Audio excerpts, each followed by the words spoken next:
Discovering your personal leadership. Whenever there is an invitation for people to attend a leadership event or to participate in a leadership conference like this, most people respond to that invitation with the attitude that that is not for me.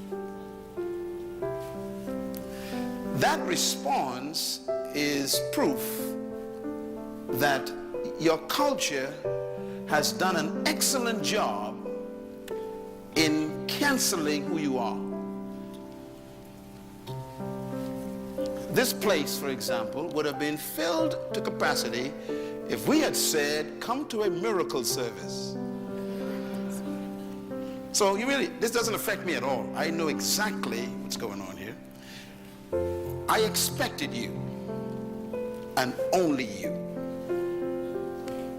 I'm not impressed with crowds. You see me? I speak to them all the time, millions of them.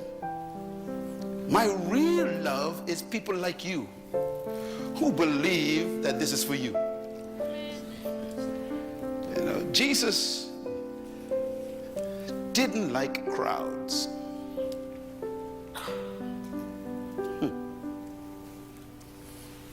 He didn't trust them.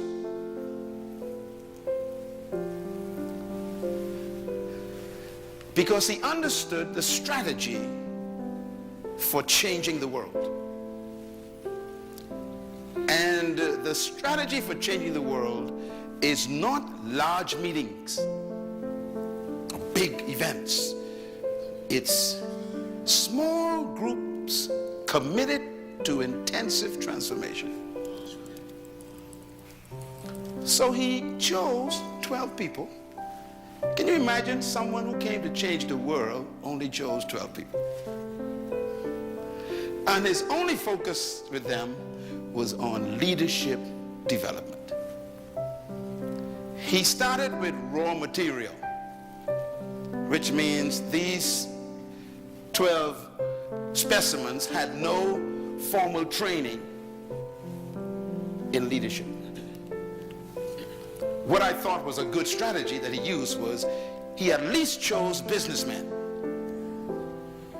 I like business people. Religious people are problems. So the people he chose were business people and professional people. Like Matthew was an accountant. Luke was a doctor, a medical doctor. Peter, James, and John owned a fishing company. These were businessmen. And the number one business of that day was fishing in that village around Galilee. So these guys were owners of the top business industry. That's who he chose. Because he wanted to produce leaders. One time, his crowd grew too much. You all would remember that one day the people stayed with him for 3 days and they ran out of food. He decided it's my responsibility to make sure that they are fed before they go home. So we know the story. He worked a miracle, multiplied fish and bread, and he fed them. And the Bible says after that meeting was over, 70 joined him. 70. Can you imagine having 12 people and all of a sudden you grew by 70%? Now normally when you grow by 70% you are excited. Jesus was not. He was suspicious. Why? Because he understands big crowds. They are not interested in changing. They are interested in feeding. So he turned to the 70 and he asked them a question. Why do you follow me? That was the question.